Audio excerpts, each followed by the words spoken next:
नमस्कार दोस्तों, चंद education for you के ऑनलाइन क्लासेस में आप सबका हार्दिक स्वागत है। दोस्तों, पिछले क्लासेस में हमने पढ़ा शिक्षा के बारे में। शिक्षा क्या है, शिक्षा का उद्देश्य क्या है, शिक्षा की संपत्ति क्या है और शिक्षा के प्रकार कैसे हैं। दोस्तों, आज की क्लास में हम अधिगम पढ़ेंगे कि अधिगम होता क्या है। दोस्तों देखिए, अधिगम जैसे कि हम लोग जानते हैं कि शिक्षा एक सतत चलने वाली एक प्रक्रिया है, उसी तरह अधिगम भी एक सतत और सार्वभौमिक प्रक्रिया है जो निरंतर चलती रहती है। इससे मनुष्य हमेशा सीखता रहता है। जब से बालक पैदा होता है, जन्म लेता है, तब से वो सीखना प्रारंभ कर देता है और जैसे जैसे मनुष्य या बालक आगे बढ़ता है तो अपने अनुभव के साथ, अपने वातावरण के साथ समायोजन करना प्रारंभ कर देता है और वो समायोजन के कारण वो अपने अनुभव द्वारा, अपने कार्यों द्वारा, अपने प्रतिक्रियाओं द्वारा कुछ न कुछ नया सीखना प्रारंभ करता है। और इसे ही मनोवैज्ञानिक या शिक्षा मनोवैज्ञानिक कहते हैं कि मनुष्य सीख रहा है, अधिगम कर रहा है। देखिए, तो अधिगम के लिए हम पर ये देखेंगे कि हमारे पास अधिगम के लिए क्या क्या होना चाहिए। देखिए, व्यक्ति कोई व्यवहार करता है तो उसके पास एक, अगर देखिए अधिगम यह व्यवहार है और व्यवहार से अगर व्यक्ति व्यवहार करता है तो उसके पास एक अभ्यास होना चाहिए, अभ्यास होना चाहिए, ठीक है। उसके साथ उसके लिए एक आवश्यकता होनी चाहिए, ठीक है, आवश्यकता होनी चाहिए और उसके पास एक प्रशिक्षण होना चाहिए, उसके साथ एक अनुभव होना चाहिए। अनुभव मतलब आप कह सकते हैं कि अगर मनुष्य व्यवहार करेगा तो व्यवहार के लिए उसे निरंतर कुछ सीखने के लिए उसे किस चीज़ की आवश्यकता होगी तो वो अभ्यास करेगा और जैसे जैसे अभ्यास करेगा उसका अनुभव बढ़ता जाएगा। क्योंकि देखिए, व्यवहार जब आया तो मनोविज्ञान में, शिक्षा मनोविज्ञान में मनोविज्ञान को व्यवहार का विज्ञान माना गया है। सबसे पहले थोड़ा पीछे आते हैं, देखते हैं कि जो मनोविज्ञान ने पहले अपने आत्मा का त्याग किया था, फिर मस्तिष्क का त्याग किया था, फिर चेतना का त्याग किया था, उसके बाद व्यवहार पे आकर वो टिका हुआ। लेकिन व्यवहार क्या है? व्यवहार क्या है? व्यवहार मस्तिष्क का बाह्य रूप है। भाई, जो हम सोचते हैं मस्तिष्क में, तो मस्तिष्क का आंतरिक रूप चेतना होता है, लेकिन जैसे व्यवहार मस्तिष्क का जो बाह्य रूप होता है वो हमारा व्यवहार होता है। और व्यवहार क्या है? व्यवहार हम समाज में कोई कार्य करते हैं तो हमारे क्या आवश्यकता और अभ्यास और अनुभव के द्वारा हम सीखते हैं। यहाँ पे थार्नाइट का जो 3 नियम, मुख्य नियम हैं, वो लागू होते हैं। देखिए, तो कहा जाता है कि वास्तव में जो सीखना है, व्यक्ति के परिस्थिति, इच्छा तथा आवश्यकता अनुसार सीखने की गति क्या होती है? घटती बढ़ती रहती है। अगर उसकी आवश्यकता है, उसकी इच्छा है, तो क्या ज़्यादा सीखेगा। अगर उसकी आवश्यकता कम है, उसकी इच्छा कम है, तो वो कम सीखेगा, ठीक है। तो अब देखेंगे कि जो अधिगम है, अधिगम से कहा गया कि अधिगम से जो अभिप्राय है, अनुभव तथा प्रयासों के द्वारा व्यवहार में परिवर्तन।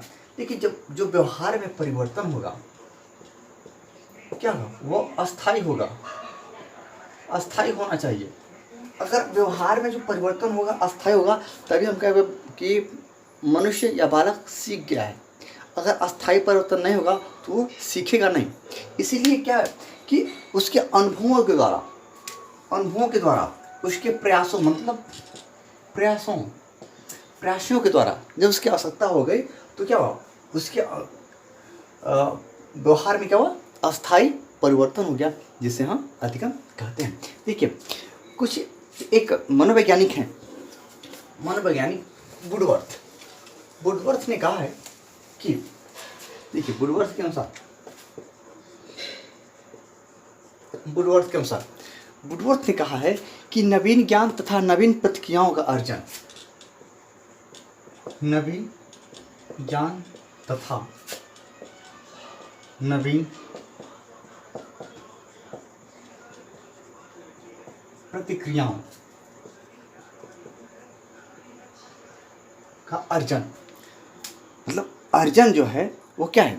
जो अर्जन करने, देखिए, नवीन ज्ञान तथा नवीन प्रतिक्रियाओं का अर्जन करने की प्रक्रिया ही अधिगम है, अधिगम है। देखिए, नवीन ज्ञान तथा नवीन प्रतिक्रियाओं। अब देखिए, नया ज्ञान होगा और नवीन प्रतिक्रिया होगी। क्यों होगी? क्योंकि हमारी आवश्यकता है। तो आवश्यकता के अनुसार हम प्रतिक्रिया, नवीन प्रतिक्रिया करेंगे और नवीन ज्ञान प्राप्त करेंगे। और जैसे ही नवीन ज्ञान और प्रतिक्रिया का हम अर्जन कर लेंगे, उसे हम क्या कहेंगे? उसे हम अधिगम कहते हैं। दोस्तों, एक और मनोवैज्ञानिक है, क्रो एंड क्रो। इनके अनुसार इन्होंने कहा कि अधिगम क्या है? आदतों, ज्ञान, आदतों, ज्ञान एवं अभिवृत्तियों का अर्जन है, एवं अभिवृत्तियों का अर्जन है। देखिए, अधिगम क्या है? आदतों, ज्ञान एवं अभिवृत्तियों का अर्जन है। जो हम प्राप्त करें, जो हम अर्जित करें, वो हमारा अधिगम है। देखिए, एक और मनोवैज्ञानिक है, शिक्षा शास्त्री स्किनर। स्किनर ने क्या कहा? ये देखिए, स्किनर ने कहा है कि सीखना व्यवहार में उत्तरोत्तर, सीखना व्यवहार में उत्तरोत्तर सामंजस्य की प्रक्रिया है।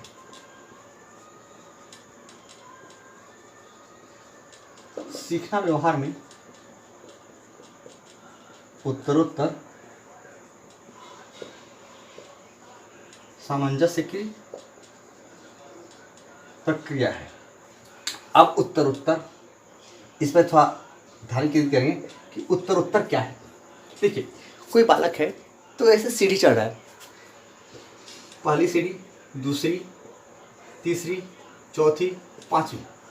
अब ये सीढ़ी उत्तरोत्तर मतलब आगे बढ़ते हुए, एक सीढ़ी चढ़ा, वो कुछ सीख गया, दूसरी सीढ़ी वो सीख गया, तीसरी तो भी सीखा, चौथी सीख, मतलब उत्तरोत्तर इसकी बढ़ोतरी हो रही है। उत्तरोत्तर एक ज्ञान प्राप्त कर रहा है। पहले साल में कुछ ज्ञान प्राप्त किया, दूसरे साल में ज्ञान प्राप्त किया, तीसरे साल में ज्ञान प्राप्त किया, मतलब कोई आगे बढ़ता जा रहा है, तो उसे ही हम अधिगम कहते हैं। ठीक है ना? सीखना व्यवहार में उत्तरोत्तर सामंजस्य की एक प्रक्रिया है। इसीलिए देखिए, जो ये वुडवर्ड्स का हो गया नवीन के ज्ञान, नवीन प्रतिक्रियाओं, क्रो आदतों ज्ञान, अभिवृत्तियों का हो गया, और स्किनर के सीखना व्यवहार में उत्तरोत्तर एक प्रक्रिया है। देखिए, उसी तरह एक गिलफोर्ड शिक्षा शास्त्री हैं, उन्होंने कहा कि व्यवहार के कारण व्यवहार में आया कोई भी परिवर्तन अधिगम है। देखिए,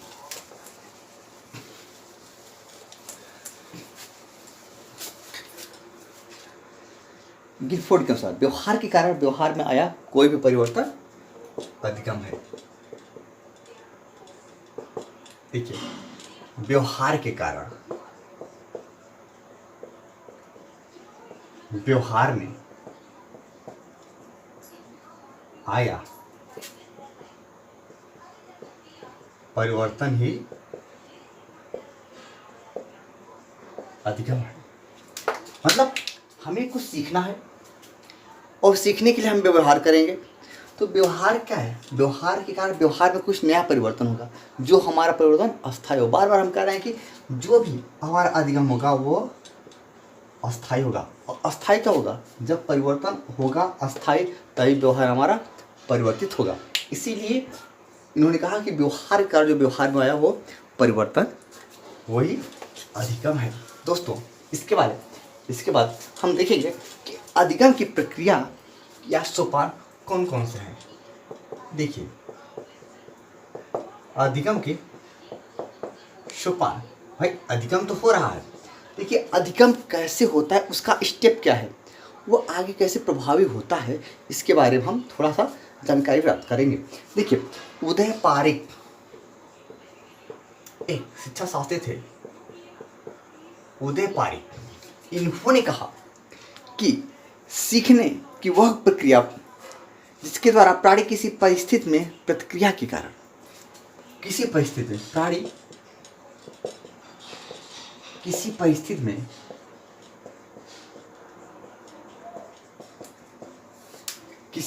में प्रतिक्रिया के द्वारा प्रतिक्रिया के द्वारा या प्रतिक्रिया के कारण नए प्रकार के व्यवहार, नए प्रकार के व्यवहार, नए प्रकार के व्यवहार रूपांतरण को ग्रहण करता है, रूपांतरण को ग्रहण करता है। ठीक है, मतलब प्राणी किसी परिस्थिति में प्रतिक्रिया के कारण नए प्रकार के व्यवहार रूपांतरण को ग्रहण करता है, जो कुछ मात्रा में, जो कुछ मात्रा में प्राणी के समान प्रतिदर्श को, प्राणी के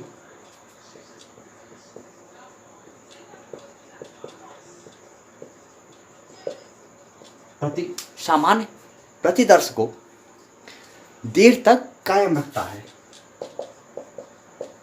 देर तक कायम रखता है। ठीक है, और उसे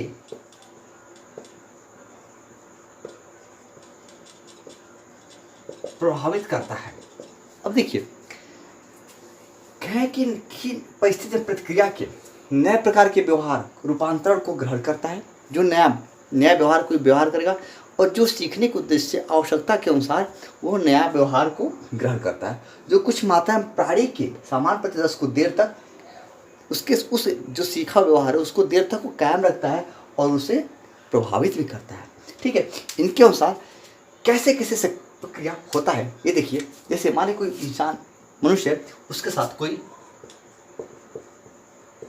परिस्थिति आती है। अब कोई परिस्थिति आती है तो उसके बाद मनुष्य क्या है, उसे उस परिस्थिति का उसे ज्ञान होगा। ठीक है, परिस्थिति का ज्ञान वो करेगा। ठीक है, उसके बाद क्या करेगा, प्राणी उसके लिए एक प्रतिक्रिया करेगा। प्राणी की प्रतिक्रिया।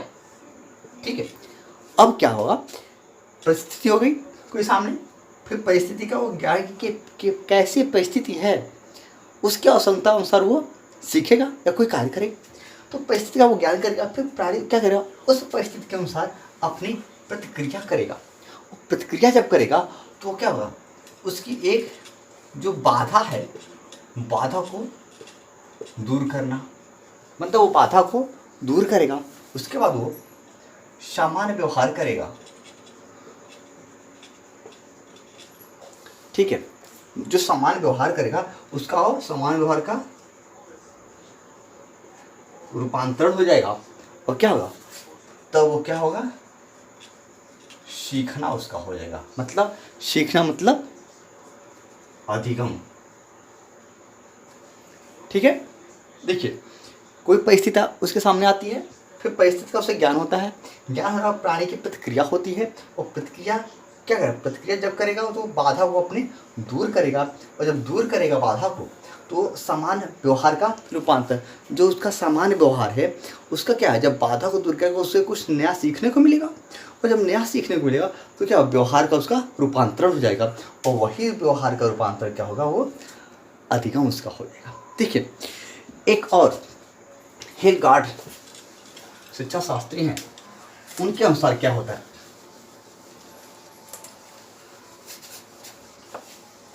देखिए एक शिक्षा शास्त्री हिलगार्ड है। हिलगार्ड के अनुसार इन्होंने क्या सोपान बताया है। हिलगार्ड ने कहा है कि देखिए पहले तो हम कोई बात सीखना होता है। सीखना क्या होता है, देखिए इनका सीखना मतलब सामना की गई परिस्थिति, सामना की गई परिस्थिति मतलब सीखने का है, कोई आपके सामने कोई परिस्थिति है उसका हम सामना करेंगे। सामना करने के बाद देखिए नई क्रिया करेंगे, उसके बाद हम नई क्रिया करेंगे। सामना की गई परिस्थिति, उसके बाद हम क्या करेंगे, एक नई क्रिया करेंगे। उसके बाद क्या करें, उसे हम परिवर्तित करेंगे।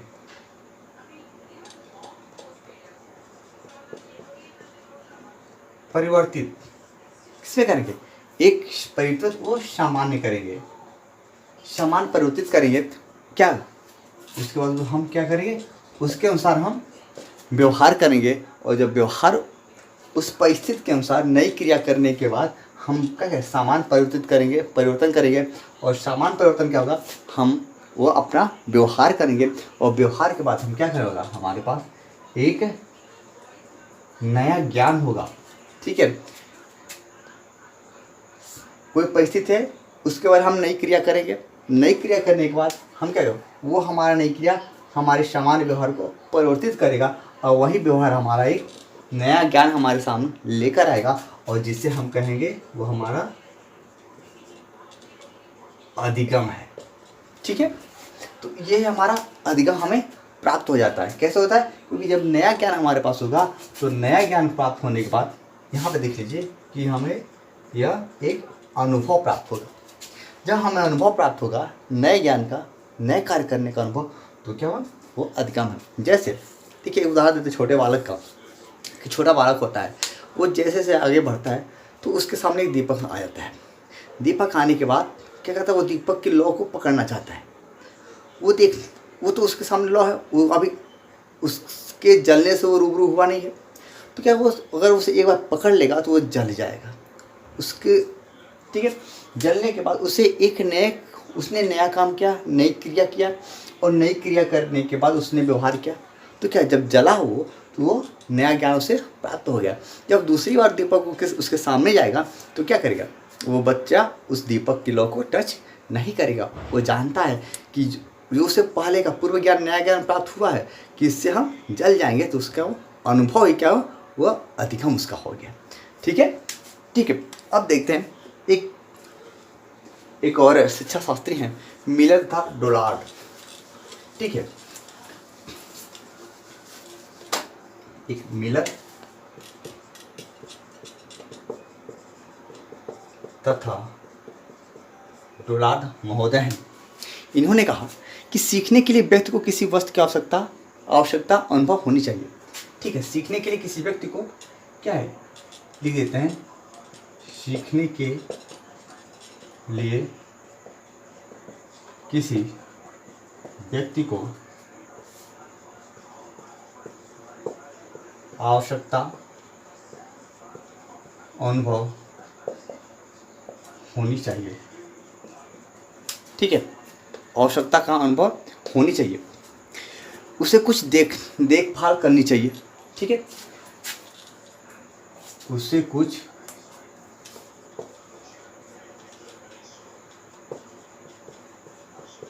करनी चाहिए।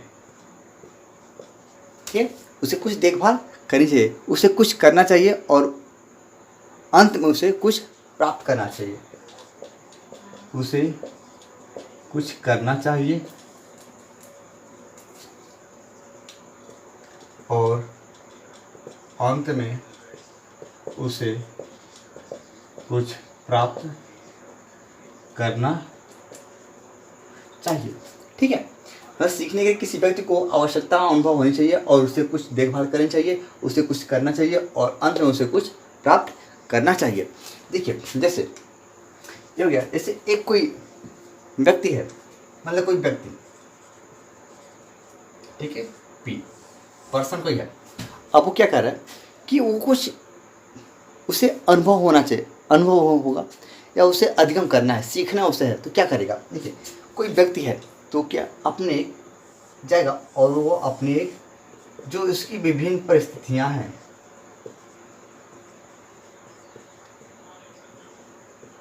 ठीक है, विभिन्न परिस्थितियां उसके सामने आएंगी और विभिन्न परिस्थितियों के अनुसार उसके सामने एक बाधा भी आएगी। ठीक है, ये उसके सामने एक बाधा है भाई, विभिन्न परिस्थितियां उसके सामने आएंगी। अगर वो सीखना चाहता है तो विभिन्न बाधा उसके सामने भी आएंगे कि बाधा को कैसे पार करें। जब विभिन्न बाधाएं उसके सामने आ जाएंगी तो क्या करेगा, उस बाधा के अनुसार एक वो क्या करेगा, सही अनुक्रिया करेगा। ठीक है, वो सही अनुक्रिया करेगा। जब सही अनुक्रिया करेगा तो क्या होगा, उससे एक उद्देश्य की प्राप्ति होगी, और यही उद्देश्य की प्राप्ति क्या हो जाएगा, उसका अधिगम हो जाएगा। ठीक है, देखिए कोई व्यक्ति है, वो सीखना चाहता है, तो उसके सामने विभिन्न परिस्थितियां उत्पन्न होगी। ये सब परिस्थितियां हैं, विभिन्न परिस्थितियां उसके सामने विभिन्न प्रकार की बाधाएं उत्पन्न करेंगे। अब विभिन्न प्रकार की बाधा करेगा तो क्या करेगा, वो सही अनुक्रिया करेगा। कैसे करेगा, अपनी सूझ के द्वारा, भूलो प्रयत्न के द्वारा भूलेगा, फिर प्रयत्न करेगा। ठीक है, अपनी सूझबूझ के द्वारा प्रयत्न करेगा। ठीक है, तो ऐसे से करने के बाद उसे एक अपने उद्देश्य की प्राप्ति हो जाएगी, और वही उद्देश्य उसका एक अधिगम हो जाएगा। ठीक है, तो दोस्तों इस तरह हम देखते हैं कि सीखने के प्रक्रिया के जो सोपान हैं वो निम्न प्रकार से हो सकते हैं या होते हैं। देखिए सोपान, अधिगम के सोपान जो हैं वो निम्न प्रकार के हैं। देखिए पहला क्या है, पहला कि अभिप्रेरणा है। दूसरा उद्देश्य है। तीसरा है बाधा। चौथा है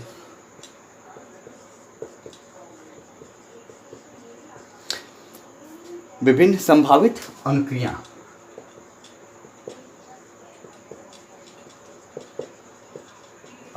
हैं। ठीक है, और पांचवा है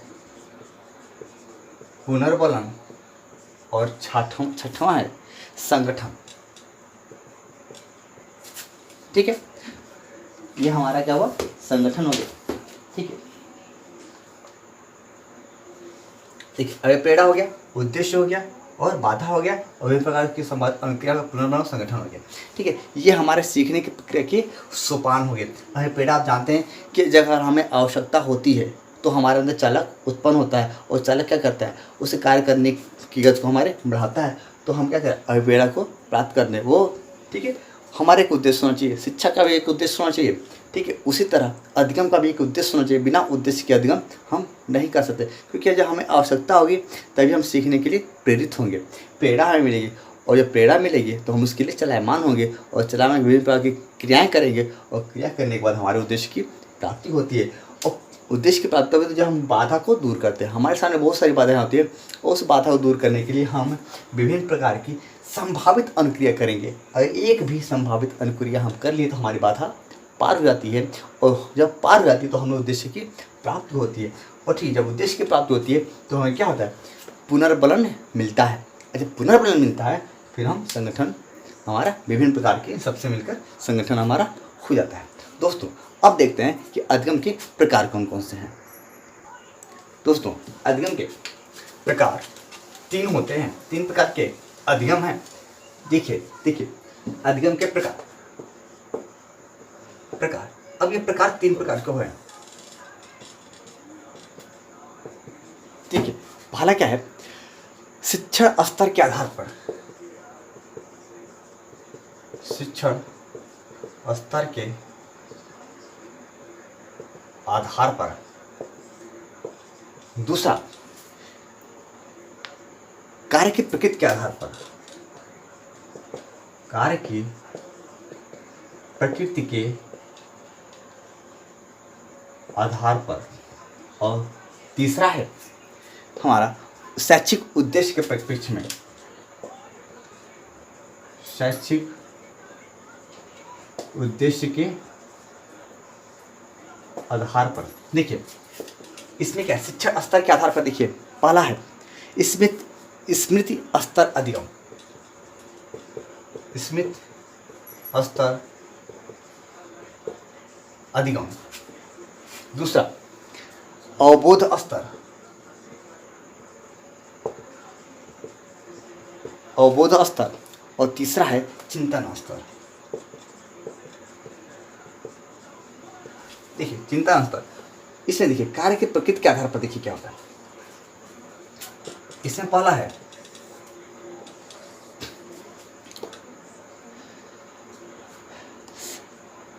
शाब्दिक अधिगम। शाब्दिक शाब्दिक अधिगम मतलब जो हम क्या कहते हैं, अपने शब्द भंडार, भाषा कौशल तथा भाषाओं के विषय वस्तु के द्वारा हम किसी ज्ञान को अर्जित करते हैं, तो हमारा ये शाब्दिक अधिगम रहता है। दूसरा देखिए हमारा क्या है कि यह गत्यात्मक अधिगम है। गत्यात्मक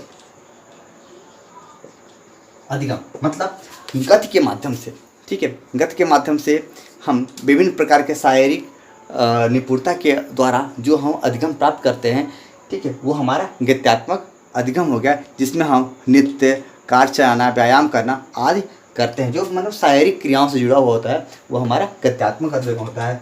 और हमारा जो तीसरा अधिगम है वह है समस्या समाधान अधिगम। समस्या समाधान अधिगम। अब देखिए दोस्तों, शैक्षिक उद्देश्यों के आधार पर जो होता है, इसमें पहला होगा देखिए संज्ञानात्मक अधिगम।